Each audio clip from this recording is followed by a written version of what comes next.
Hey everybody, Daniel from Spacedock here, and this week I'm going to be doing something I've been meaning to get around to for a long while, and that's looking at some of the background colonial ships from the miniseries Battlestar Galactica Blood and Chrome, which sadly was not picked up into a full show. The ships I'm going to be looking at here were designed by a chap named James HIBBERT, and you can find his ARTSTATION in the link below this video. Strongly recommend you check it out. He's done a fantastic job in creating a wonderful aesthetic for the colonial ships of the 10th year of the First Cylon War. And without further ado, I'm going to jump right into giving my thoughts on these ships. First up we have the Hornet, which appears to be some kind of cruiser-carrier hybrid thing. I should clarify that while the artist who designed these ships has given them names or class names, the fact that those names have never been recited on screen means that sadly all of this remains non-canon, aside from the fact of their existence as ships, with the exception of the Orion-class Pocket Battlestar, which has been mentioned in previous videos, as that is of course described on screen in Blood and Chrome. But this ship is a very interesting design. I love its large, fanned-out kind of radiator wings at the aft, and its engine assembly looks very cool. It's got a very large broadside array of artillery batteries closer to the ventral side of the port and starboard hull. This thing looks like it could stay put and deal quite a lot of damage from a static firing position, and the additional turrets on the top and bottom of the ship add even further versatility and wider firing arcs. Obviously the most distinctive feature of this ship is the wide kind of approach bay at the front there. You can see there's various pillars holding up what appears to be the command deck, with two retrieval bays at the end of this approach, large enough for Raptors and of course Vipers. I can't quite tell if this ship has Viper launch tubes anywhere. I am wondering if those indentations along that column on the starboard side of the hull could be launch tubes, which would leave the forward bays as only a means of launching Raptors and retrieving Vipers. But either way, even if there are no tubes, I can understand why a ship of this smaller size might forego launch tubes in favor of a conventional flight deck. This ship looks very agile, and it plays a nice kind of smaller role in the Ghost Fleet setup that we see in the pilot movie. Fills out the space nicely, and I think it's a very cool addition to this era of colonial ship design. It's also worth pointing out that the ship's command deck appears to have windows, which is obviously not the case for almost every Battlestar we've ever seen in the series. I guess some of these smaller ships, particularly in this era, have exposed windows on the bridge. Perhaps even this is a result of more civilian design involvement later in the war, when resources are scarce and ships need to be converted to bulk out the colonial fleet. That's just speculation, of course, but it would make for an interesting bit of lore. Next up, we have the Alert, which is a very different and unique design. This immediately strikes me as some kind of patrol ship. It has that combination of light to moderate armament, light carrier functionality, and a fairly small and stocky frame. I love the sort of decaling on this ship. You can see a nice colonial kind of phoenix logo beneath the bridge windows, and it has some awesome crimson stripes down the side. Obviously, the flight pod on this ship is very separate and distinct from the main frame. I'm not sure how much I like that. I feel like it would have been kind of interesting to see this flight pod brought up into the main frame to leave the ship with a kind of moor at the bow. The only problem then is you either have a full through deck, which the pod is currently not quite long enough to sustain, and that also uses a lot of internal space, or you have a flight deck that only has one entrance that requires every ship to turn around in order to get in and out or resupply, etc. So I can certainly see why this flight pod is as distinct as it is. It makes perfect sense from an engineering standpoint, though it may be something of a tactical weakness that could be targeted and more easily disabled, but it does seem to have a lot of weapons hardpoints attached to the pod, so it's provided even more surface area for those. So overall, while it may not be the most elegant aesthetic possible, it makes a lot of sense and contributes to a kind of utilitarian and sensible design style. As with most of these ship designs in Blood and Chrome, there's a definite kind of ironclad World War II battleship kind of theme going on. There's a lot of sloping hulls and surface textures that bring those kind of images to mind, and in this case, on the aft section of the Alert in the center of the engine assembly, you can even see some kind of intake fan or something, which again evokes images of ship's propellers in the early days of ironclad warships. Obviously a deliberate design inspiration, and something that has provided a nice consistent style all the way through these ships. Gives a lot of flavor to this era of colonial design, and I find it completely believable that the Colonials would go through numerous phases in how they model their ships, especially in an extended period of war and conflict. Very little space on this frame is wasted. There's a good number of point defense guns and artillery guns spaced out very well with a lot of wide firing arcs. Of the designs here in this collection, this one is definitely the most form follows function, sensibly constructed utilitarian design. It's not going to win any beauty contests, but it looks like it's built to be very, very good at its very specific purpose, and it's nice to see that kind of logic incorporated into a science fiction ship design.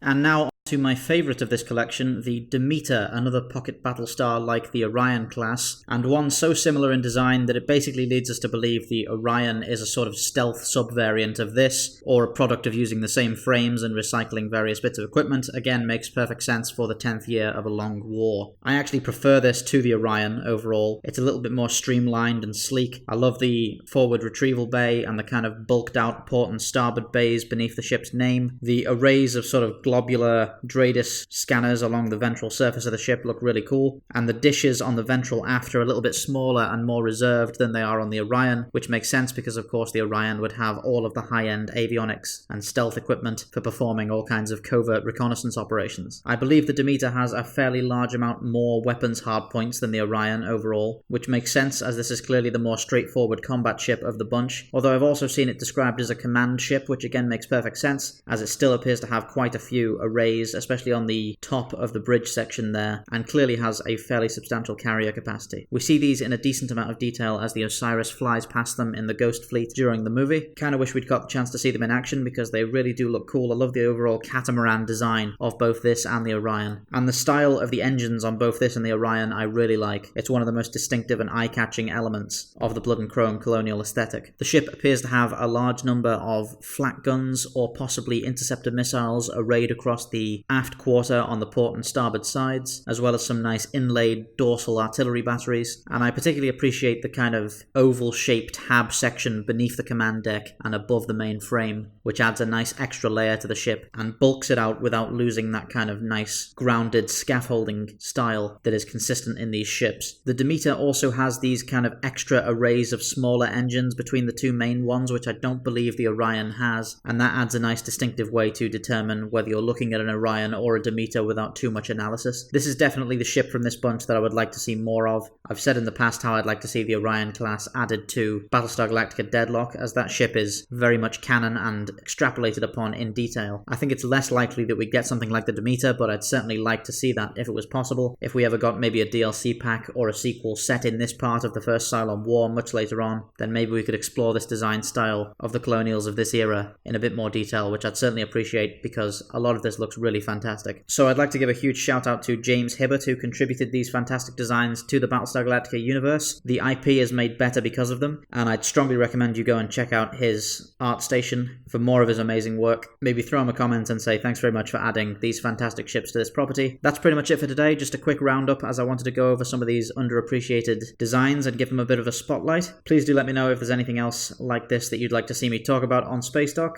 But in the meantime, this is Daniel from Spacedock, signing off. Thank you for watching Spacedock. If you're interested in supporting the channel, please do check out the links on the screen right now or in the description below for our Patreon and channel membership services. Anything you can pledge goes towards improving our team and our equipment and allowing us to put together bigger and more exciting video projects for you guys on the channel.